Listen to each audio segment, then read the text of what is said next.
Hello so dear student, मैं आज आप लोगों को बोर्ड एग्जाम 2025 हिंदी की टेंशन आज से ख़त्म कर दूंगा, ये बड़ी अच्छी बात कही आप। जिसमें आप लोगों को ओनली मोस्ट इम्पोर्टेंट टॉपिक ही बताए जाएंगे।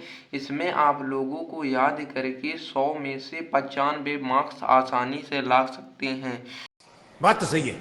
तो इसमें हम शुरू करते हैं, क्या क्या दिया है तो देख लेते हैं। पहले आप लोगों को 10 MCQ आएंगे, जो 5 गद्य से होंगे तथा 5 पद्य से होंगे।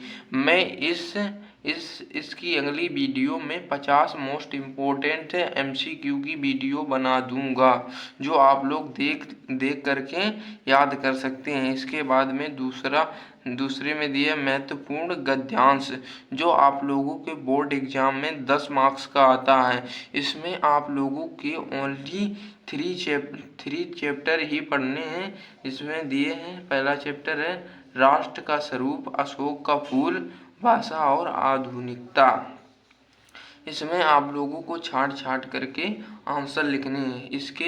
इसमें रचयिता हैं वासुदेव शरद अग्रवाल। अशोक के फूल के रचयिता हैं डॉक्टर हजारी प्रसाद द्विवेदी। अशोक के फूल, इसको याद करने का ट्रिक है, बगीचे में हजारों फूल हैं, मतलब हजारी प्रसाद द्विवेदी। इसके बाद में है तीसरा भाषा और आधुनिकता। इसके लेखक है प्रो जी सुंदर रेड्डी।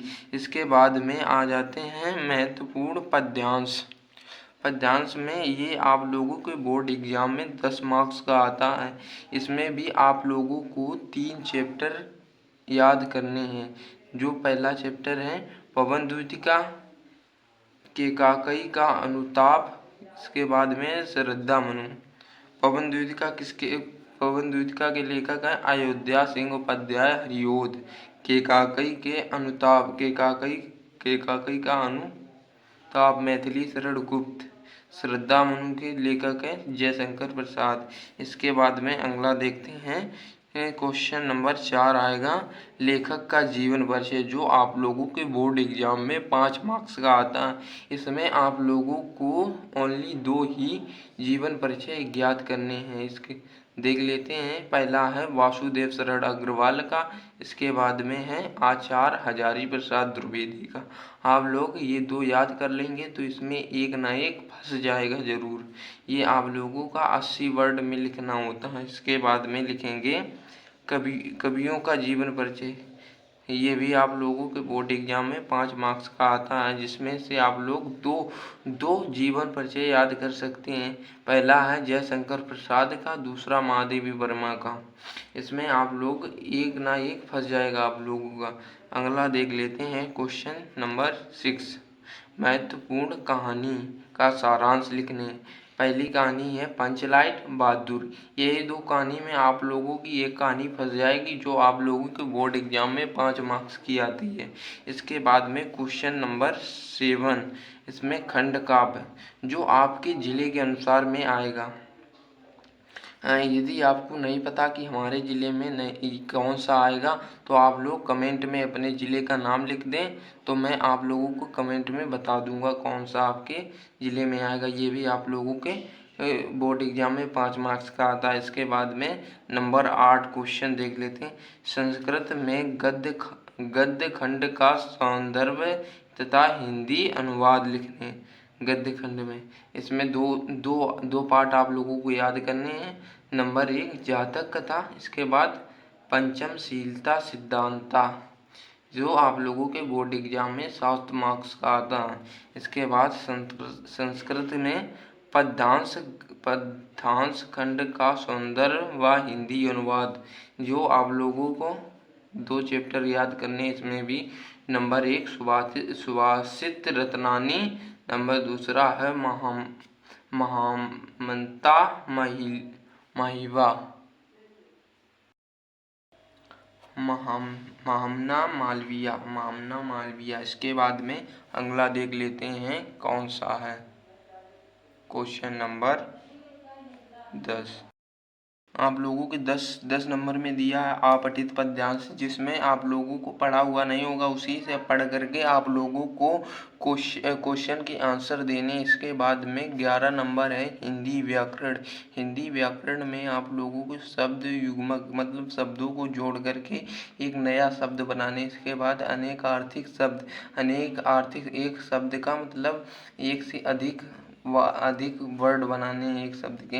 और इसके बाद अनेक शब्दों का अनेक शब्द को जोड़कर एक शब्द निकालने। इसके बाद में वाक्यों में त्रुटि मतलब वाक्य गलत होगा उसको सही करके अपनी बोर्ड एग्जाम कॉपी में लिखने हैं, जो आप लोगों के 2-2 मार्क्स के आते हैं। ये भी 2 मार्क्स का, ये 2 मार्क्स का, ये भी आएगा, जो आप लोगों के टोटल मार्क्स 8 हो जाएंगे। इसके बाद में 12 नंबर है रस छंद अलंकार। जो इसमें बताऊंगा उसी को याद करने। इसमें देख लेते हैं अलंकार में अनुप्रास अलंकार, रूपक अलंकार, जो उदाहरण सहित आप लोगों को लिखने हैं। उदाहरण 1 नंबर का आता है, 1 नंबर की परिभाषा। इसके बाद में छंद में देख लेते हैं, चौपाई छंद आएगा और सोरठा छंद आएगा। इसके बाद में रस में देख लेते हैं, हास रस आएगा और वीर रस आएगा, जो 2-2 मार्क्स के आते हैं। टोटल मार्क्स हो जाएंगे आप लोगों को 6। आप लोग इसी को तैयार कर लो, इसी में एक ना एक फंस जाएगा।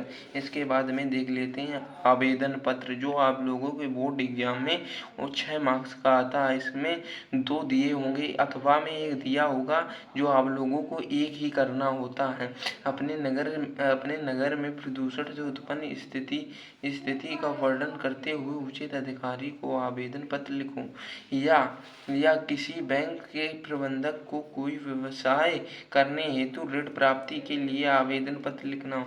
इसमें आप लोगों को एक ही लिखना होता है। या प्रदूषण की समस्या को समाधान करने के लिए उचित अधिकारी को लिखने की। ये आप लोगों अगर इसका सॉल्यूशन चाहते हो तो वीडियो को लाइक करो और चैनल को सब्सक्राइब करें, और इसका अगले दिन वीडियो बन जाएगा। इसके बाद में देख लेते हैं 14 नंबर में दिया है निबंध, जो आप लोगों के बोर्ड एग्जाम में 9 मार्क्स का आता है। ये सबसे ज़्यादा मार्क्स देता है। इसमें कुछ नहीं, आप लोगों को बना के लिख देने हैं। इसमें आप लोगों को 4 याद कर लेने हैं, जिसमें देख लेते हैं नंबर 1 बेरोजगारी की समस्या एवं समाधान, आतंकवाद की समस्या और समाधान, बढ़ती जनसंख्या एवं नियंत्रण। इसके बाद में पर्यावरण प्रदूषण की समस्या और समाधान। इसमें आप लोगों को ये याद कर लेना यहाँ पर ना, फिर इसमें आप लोगों का ये वेरी इम्पोर्टेंट। इसके बाद में ये 2 याद कर लो, वरना इसी में 2 में फंस जाएगा एक आप लोगों का 100%। आई होप आप लोगों को वीडियो अच्छे से समझ में आ गई होगी। यदि चैनल पर नए हो तो चैनल को सब्सक्राइब करें एंड वीडियो को लाइक करें। आज के लिए इतना ही काफ़ी है। जय हिंद। मिलेंगे ऐसे अगले सेशन में।